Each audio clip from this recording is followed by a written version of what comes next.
Hey everybody, welcome back to a new video. Today we are looking at a brand new 12-volt compressor fridge on the channel. This is the SetPower PT55. Now this is a dual zone offering, and I love that it's affordable and has a really good build quality. You have this nice metal area in the middle.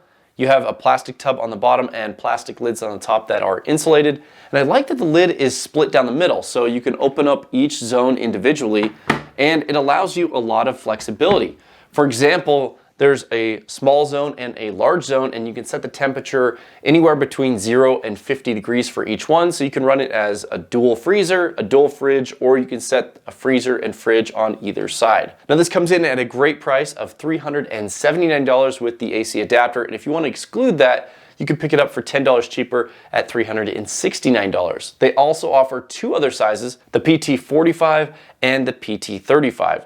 So if you have a larger family or you're going on a larger trip, you'll want to go with the PT55 so you have plenty of space. If you have a little bit smaller of a family, if you're going out for just a weekend, the 45 will do just fine. And if you're just going out solo, the PT35 would just be a great size for one person. Now in the rest of the video, we're going to jump into testing that I did on this. I have over 100 hours of testing.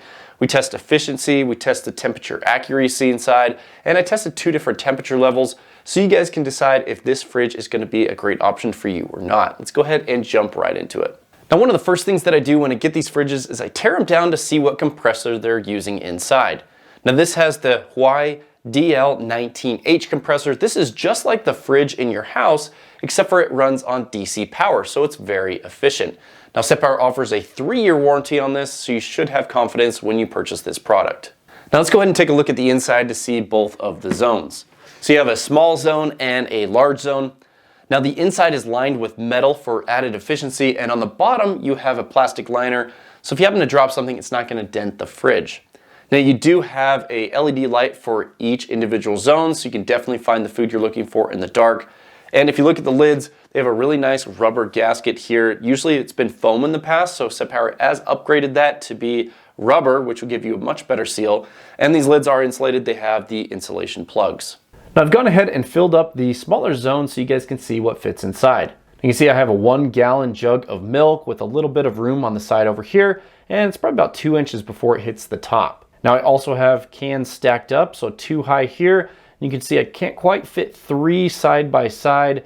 One is a little bit offset. So that's an idea of what fits in the smaller zone on this fridge.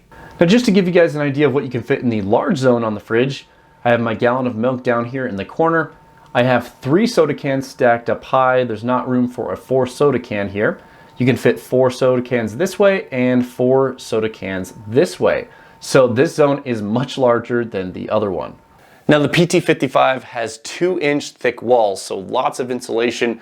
We'll be talking about the performance numbers and the efficiency a little bit later here in the video. But right now I want to talk about the actual accuracy of the temperature on the inside versus what you get on the control panel. So what I did is I purchased 2 Bluetooth thermometers. I put 1 in each zone, and for a long period of test I had this set to 36 degrees and the small zone set to 5 degrees. And looking at the results, the average temperature for the large zone was 36.2 and the average temperature for the small zone was 7 degrees, so very close to the set point. So we do have accurate temperatures versus what you have on the control panel.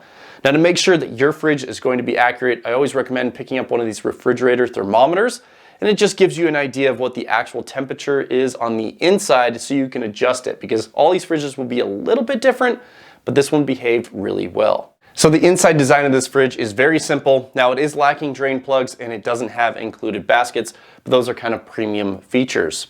Now looking at the lid and latch design, I like that it's split. Now I've noticed this lid snaps down really easy. This one, not so much. So this, you have to kind of give it a little whack on the corner and then this one snaps down. So probably a pre-production misalignment here. I'm guessing that they'll work that out on future models. Now for the handles, you have 2 durable handles. This is a metal grip design, and even when this is fully loaded down, I've never worried about this kind of warping or ripping off. I've had that issue with some other fridges in the past, but very durable handles here. Now looking at the control panel on the front, let's go ahead and do a demo to show you guys how to use the fridge. Now this is the control panel for the PT55. Now it's a dual zone fridge, so you have 2 different zones that you can control. This is for the left one and this is for the right one. Now right now it's showing the internal temperature on each zone. You can see this one's 32 degrees inside and this one is 30 degrees. Now if you want to change the temperature, you can just push up and down on the actual buttons here. You can see this one's set at 34 degrees, and then we can change this one. This one's set at 32 degrees. Once it stops flashing, it'll go back to showing the internal temperature again. Now there is an indicator light on the top to let you know if that one is currently cooling down. Right here you have your battery protection settings. You can push the set button and hold it down, and it goes from medium up to high, back to low. I leave this on low usually. And you can adjust the compressor speed. Pressing this set button will go from max mode back to eco or min mode. Eco mode spins the compressor at a lower RPM, so it uses less power. You can turn on and off the fridge by pushing and holding this on and off button.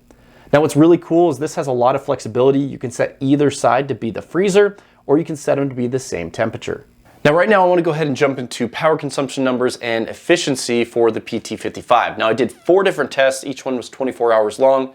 I first did the 2 tests at 70 degrees ambient, where both were set to 36 degrees, and then I did another test where one side was set to 36 and the other side was set to 5. And then I put this into a closet with a heater so I could simulate a warmer temperature. It was around 85 to 90 degrees in that closet, and I did the same test. So 4 different tests over 24 hours each. Let's go ahead and jump into these numbers. Now to make this simple, I'm going to put a graph up on the screen. So on the left-hand side, you see the 70 degree ambient test. There's 2 of them. The single refers to where this is all set to 36 degrees. So during that test, it pulled 330 watt hours over a 24-hour period, and it averaged around 14 watts. Now stepping it up to the dual zone, where one side was set to 36 degrees and the other side was set to 5 degrees, it pulled 530 watt hours, or an average of 22 watts. So that's what happened at 70 degrees. Now when I put this in the closet with the heater, let's go ahead and look at those numbers. 85 degree ambient, it pulled 620 watt hours over a 24-hour period, or an average of 26 watts, and it pulled 810 watt hours, or an average of 34 watts when I had it set to a fridge freezer combo at 85 degrees ambient. So just keep in mind, the hotter it is on the outside of the fridge or the ambient air, the more the compressor is going to have to run and the more power it's going to pull. So 85 degrees pulled more power than 70 degrees. So if you're running this in 100 degree weather, it's definitely going to pull more power.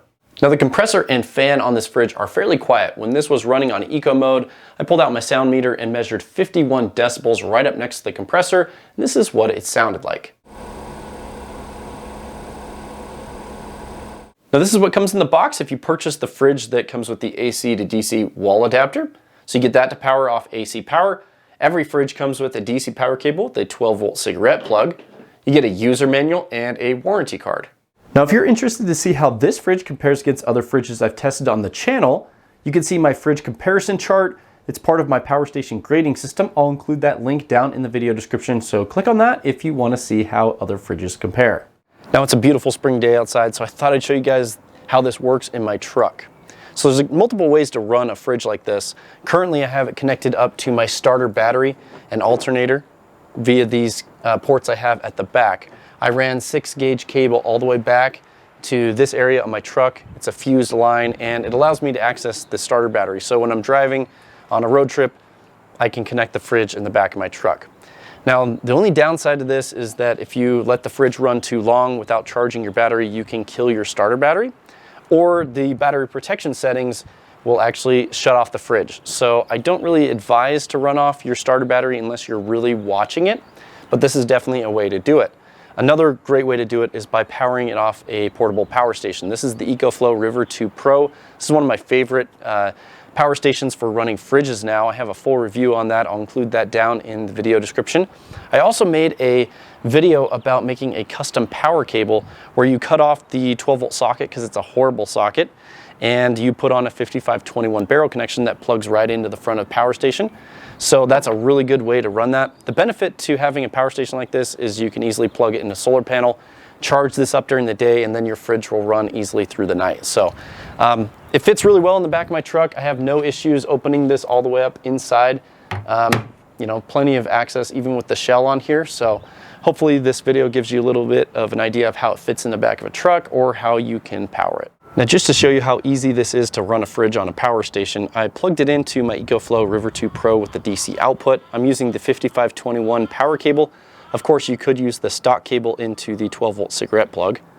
Now I have the River 2 charging off of this X-Star SP100 bifold solar panel. Now I love this solar panel. It's really easy to use, it's lightweight, and it always puts out more than the rated output. For example, I'm getting 110 watts charging input, and the fridge is only pulling 45 watts.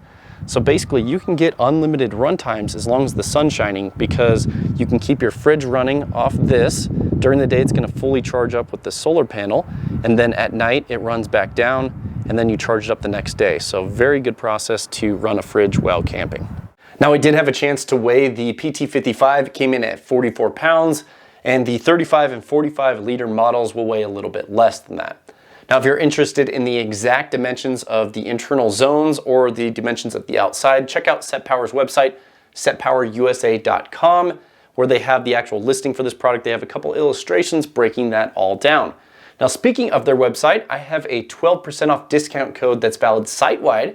So if you apply that discount code to this fridge, it brings the price down to $335. So it's a really good balance of performance and price. Now, I've always had really good experience with SetPower fridges, and so have my viewers. I'd love to get your guys' feedback. If you guys have a SetPower fridge, what do you guys think about it? How does it behave? Have you had a chance to work with their support group before? Throw a comment down below. Now, I really like this line, the PT line for SetPower. I think it's going to do really well, and hopefully you guys enjoyed this video. Thank you so much for watching. Lots of videos to come in the future. Give me a thumbs up if you like this content. Thanks for watching. We'll see you guys in the next video.